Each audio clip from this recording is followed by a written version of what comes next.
Welcome to the JDRC Politics Podcast with your hosts Ryan Clark and Jay Doherty. Alright, so to start off the podcast today, we're going to be talking about the fire and fury of the world. Donald Trump making some heavy accusations and threats to North Korea, and so North Korea is doing the same to him. It's kind of like a game that they're playing between each other. We want to go here to Ryan Clark, my co-host. He has some details from the Wall Street Journal about a lot of this. So Ryan, what can you tell us about this? Yeah, so the really boldness of these comments, we've seen this scale in different areas of Trump's rhetoric, but never directly talking about North Korea in this way. And this shows kind of the escalation that has occurred between U.S.-North Korea relations. And today, this is one day after these comments were made, officials at the White House have been making statements. They have accepted these comments have been made, but they're trying to back away from it a little bit, but saying they are going to be tough on North Korea. Right, correct, totally. And kind of what was... they are kind of pushing back on it a little bit, but what I found interesting was when Donald Trump was talking about this just today, he said that maybe Fire and Fury comment was not, quote, tough enough. I want to analyze this with you. What did you think about that statement in relation to what Donald Trump's national security team is talking about, just kind of overall what the Trump team is talking about? Yeah, this is really just consistent with the style of Donald Trump. Just always increasing, giving this identity of confidence and authority. What do you think? What are your opinions on this? I don't think this is unexpected, but I do think it's something important to consider. Well, I think Donald Trump, obviously, is really not liking North Korea, and one of the reasons that a lot of critics talk about why he's talking about North Korea so much is he wants to take his eyes off of Russia. You have a story about Paul Manafort, colluding with the campaign. The FBI just raided his house yesterday, literally just broke into his house. They wanted to find Russian documents, and in response to that, Donald Trump said, wow, I did not expect that to happen. But let's get back to this North Korea thing here. Donald Trump kind of... I'm sorry, start that over. Donald Trump kind of lets the American people interpret what he's saying. When he says maybe it wasn't tough enough, that could mean many things. That could mean that he doesn't want to put too much... It will be fine. That could mean that Donald Trump doesn't want the American people to be worried. He wants to show strength. But on the other hand, he wants to show America the strength that it has towards North Korea. So he's kind of sending a double message to both the American people but also to North Korea, trying to keep them calm in a way that's not really being very straightforward to them, not saying just keep calm. He wants to show that America has strength. And I certainly agree with you. I think, though, it's interesting. Donald Trump seems to be more and more like he's becoming Kim Jong-un in some ways with these remarks that he's making. But in another sense, I think it's really interesting what he said, this is a distraction from Russia. Because in some ways, people like Noam Chomsky and others have kind of almost suggested that Russia has been a distraction from the policy that have been made. And I think perhaps North Korea, these new remarks are even a whole nother level with the Twitter feed. Tomorrow. And I think it's a possibility that all this North Korea, Russia, and especially the political comedy that is very common in the United States is a distraction from the real issues, the policy being made, which isn't really being reported on. The power of these remarks is that Donald Trump can take a hold of the media in a way that no president has ever been able to before, and he can affect when they are and when they are not talking about the policy being made, which is really the important job, the importance of the president and the Republican Party. And I think that more media needs to consider that rather than just these remarks that he's making. Most definitely. When we look at this, what you were saying on a whole nother level, that's totally correct because so many stories and truthful, experiences that people that tried to, become a part of either Trump's cabinet or just work on his staff, they declined the job, they were considering to decline the job just because of the mess that they're in. And not only that, just because they think that Donald Trump doesn't treat his staff right, or Donald Trump does certain things that might not be appealing for them in the workplace. And I think also, a lot of people, these bombastic remarks that Donald Trump has been making have raised concerns again about perhaps his potential carelessness in regards to nuclear weapons. Donald Trump's willingness to talk about using nuclear weapons has been a big issue. Independent voters, this was one of the major downsides of Donald Trump for them. And also, in last fall, and this is from a recent Washington Post article, they reported that the Air Force nuclear launch officers issued an open letter warning that Trump, quote, should not be trusted with the nuclear launch codes. He has shown himself time and time again to be easily baited and quick to lash out, and I think this is demonstrated by his comments about the fire and fury of the world. Continuing the quote, dismissive of expert consultation and ill-informed of even basic military and international affairs. What do you think? Okay, yeah, we can resume. We can even do it again if you want. Yeah, we could do it again. Hold on. Well, that was good though. I think it was good. Let's play it back. 1 second. I want to do this one. I want to just say. Let's play it back and see if we can edit. Yeah, it I just want to leave on something really quickly. Yeah, totally. I agree with all what you said, and you were saying a lot about how Donald Trump is not very, he's not trusted with these nuclear codes, according to kind of some liberal news networks and also very opinionated news networks that want to talk about this. And we're going to talk about this in just a second, but North Korea says that the Guam strike plan will be ready within days. That's some breaking news as of this morning. Donald Trump and North Korea obviously having a bitter war of words.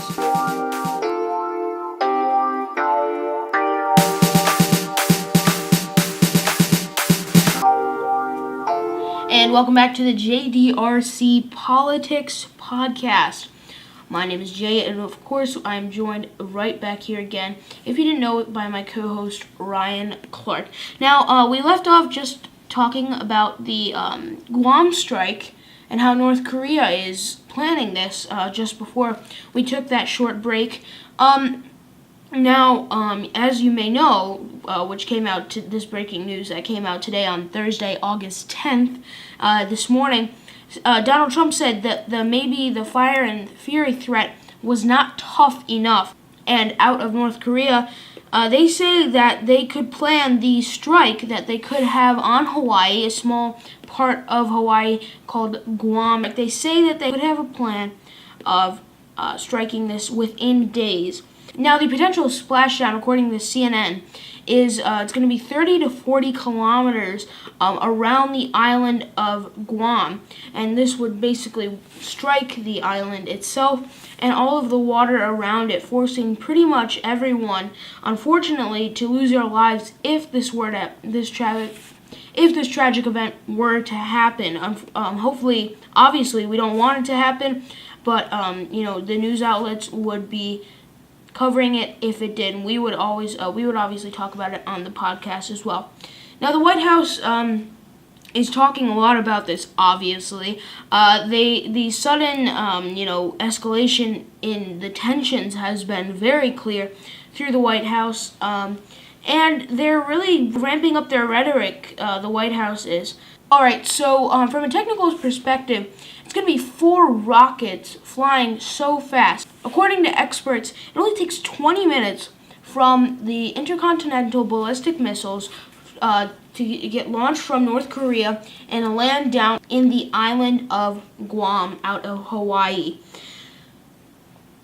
North Korea is very close to Hawaii. A lot of people don't know that geographically in the United States, but the estimated splashdown of missiles would place them just outside of the 12 nautical mile territorial waters, according to CNN, but it is still going to be within its 200 nautical mile exclusive economic zone. Now, a lot of people are speculating that this is just a war of words, and I believe my co-host knows a lot about this, but I just want to put a little bit of input here before we go to Ryan about this.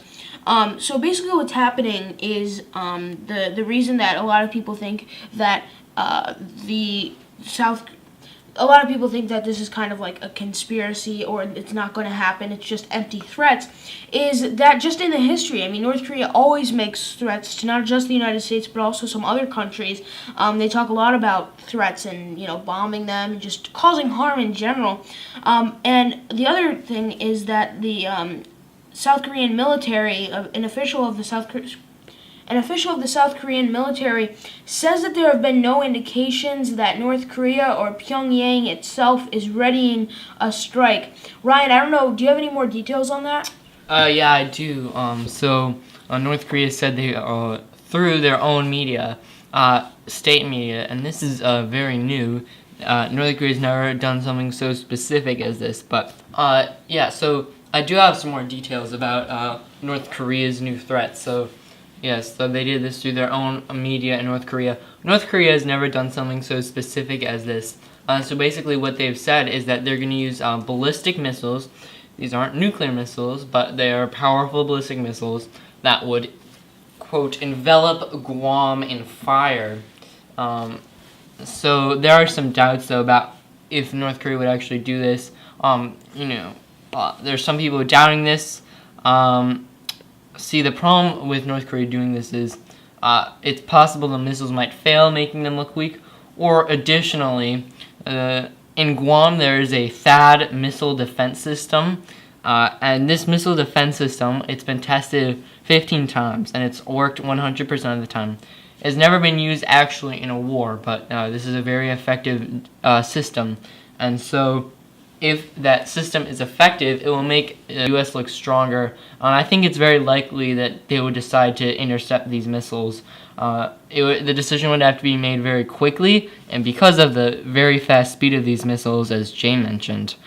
So I'm not worried about Guam, but I do not think the strike will occur on Guam, but I think it could have very huge repercussions if it did occur. Correct. I think that's kind of the agreement of the American people, and it's also the agreement of us two in the podcast and a lot of people that are not just Democrats, but independents, Republicans, literally everyone in America. They don't want this to happen, but there's always the concern that it could. We just got some breaking news into our office here. About 6 minutes ago, CNN just published a story along with MSNBC about former National Security Advisor Susan Rice had some input on what this is actually going on. So Rice is a former National Security Advisor to the Obama administration, and basically what she said is that the United States simply cannot react to every statement that North Korea makes. And I think personally, in my opinion, that's really, really, that's a great way to go about it. You can't react to everything because, reacting to 1 to 2 things and kind of making your point is great, but if you react to literally everything they say, it could, potentially kind of have that shed into weakness. Now, and I would just like to add, North Korea is, directly responding. They've actually said that Trump is just bluffing. He's weak, and this is through the media. North Koreans are being delivered we don't know how exactly what, but they are actually responding to Trump directly. And now Donald Trump is doing the same. Right, and that's kind of going back to media in Russia, how they, this could be a distraction from all the Russians, the Russia, controversy. If you right now turn on CNN or MSNBC or read Washington Post stories, everything is about North Korea. It's not, generally, it's not about the Russians anymore, when literally every story in the paper was about Russia. In the next segment, we're going to be talking about Paul Manafort, and that's kind of more focused on Russia. That's also a big story. But right before that, I want to talk about why the island of Guam is so focused in the intercontinental ballistic missile program, and why North Korea would actually want to, potentially strike there. A media report from the State Department on Wednesday said that the first signs of Guam in the strike plan, they did mention a potential strike on Andersen Air Force Base, which is one of the many Air Force bases in Hawaii. And that plan, and basically the plan that was sent over by North Korea was, quote, to send a serious warning signal to the United States. And I think the other reason that it's kind of threatening to attack Guam is probably because of how close it is to the island. It's a very small island. Bomber sorties kind of, they always fly near there. They kind of just look around, and other countries do this, do this kind of look around all the time. And it's just not, it's kind of a smaller island, and it's easier to target, especially with these new intercontinental ballistic missiles. Now we're just going to briefly continue our conversation about North Korea, and then I think we should talk about the investigation to Paul Manafort happening. But right now we're just going to continue on Guam and North Korea. So what are your thoughts on that? Well, obviously, it's an intense battle, a war of words so far, between North Korea and Donald Trump. Let's talk about how the White House, though, is really talking about it. I think that's obviously something that's very, set forward, and a lot of people want to hear. It's not very paid attention to right now. So let's talk about what the actions that the White House and North Korea have been taking to kind of counter each other. So the United States obviously has issued several warnings to Kim Jong-un, and and just recently today they issued a new one. Now, in the past there have been credibility issues with how Donald Trump would respond to the nuclear codes, and how he has so much control over, the nuclear, because he's the president. He can launch nuclear bombs whenever he wants. So this credibility is kind of going under, even though we're only talking about ballistic missiles. Another thing that a lot of people are talking about is how Trump promised fire and fury at a meeting, a press meeting that was not originally about North Korea. It was about the opioid crisis. And Donald Trump, not like his normal behavior, took questions about North Korea and said that we should respond with fire and fury. And as we talked about before in the program, that the fire and fury, Donald Trump says, might not be enough. All right, so yeah, that's pretty much all we have right now about what the White House is doing, what they're reacting to, and how North Korea is kind of threatening to do this, but the White House seems to have it under control. Now we're going to go to Ryan for more details about Russia. We're going to transition into the topic of Russia, Paul Manafort, and have a great conversation about that.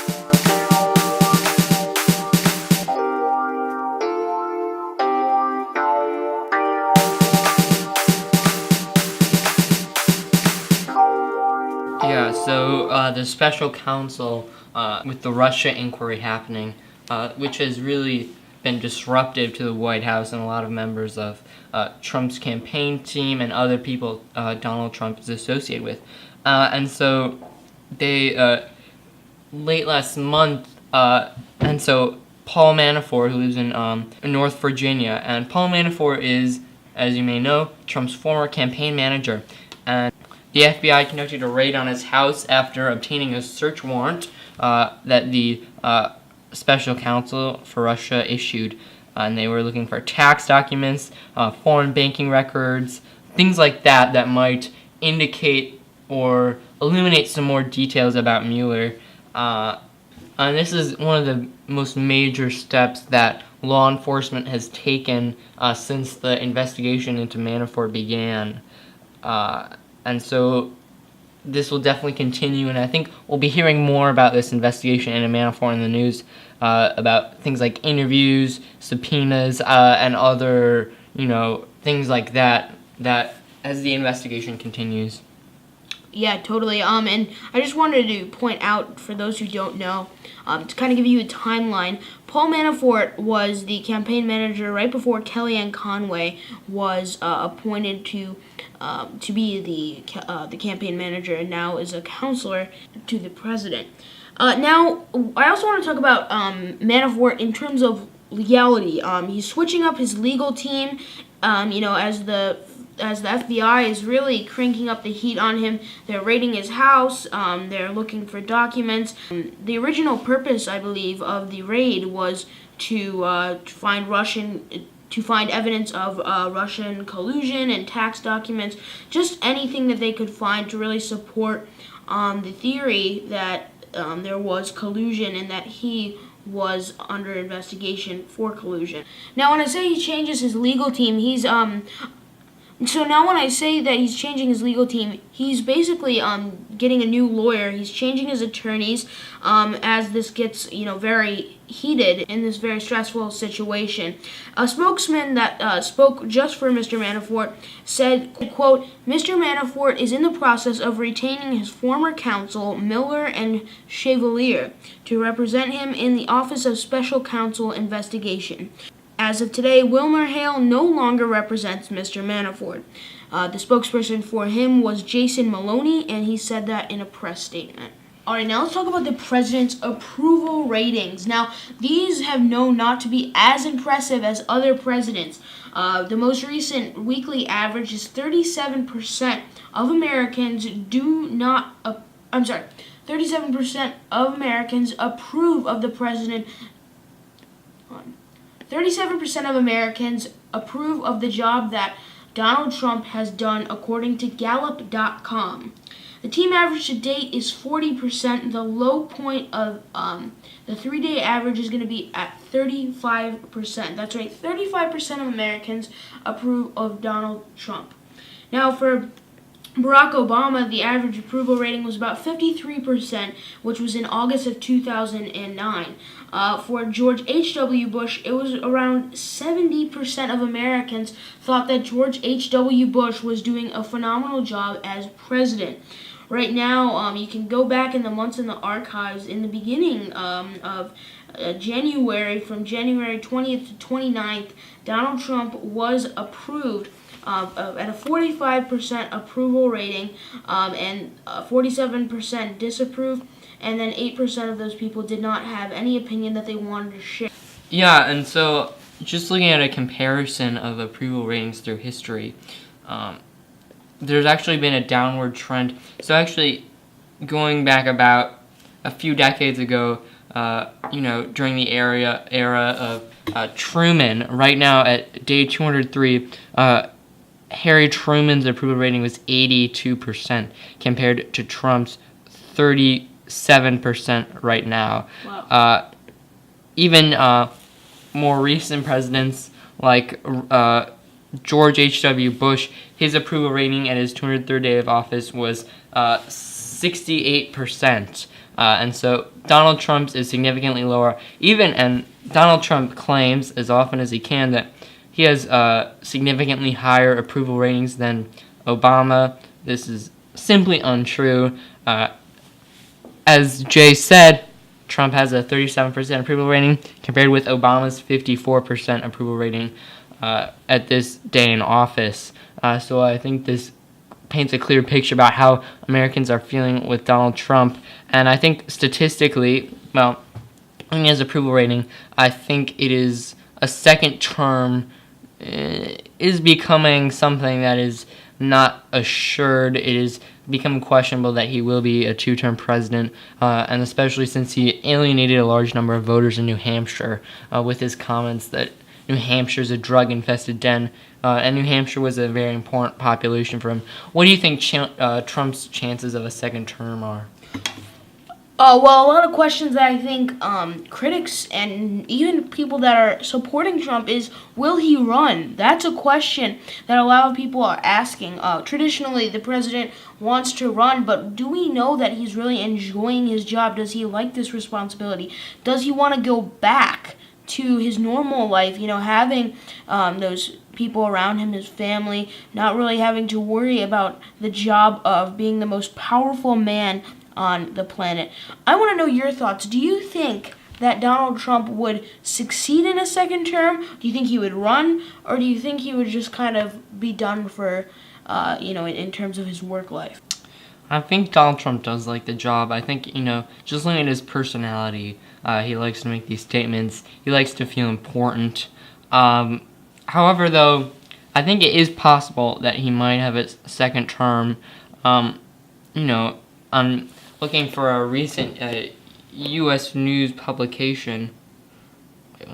Yeah, so the people that voted for Trump, mainly still support him, even though all of the occurrences that have happened, and it is likely that he will be a two-term president. I think there's a little bit of doubt. I think it is possible, very possible, that he will be a two-term president, despite his low approval ratings, which are significantly lower than his predecessors.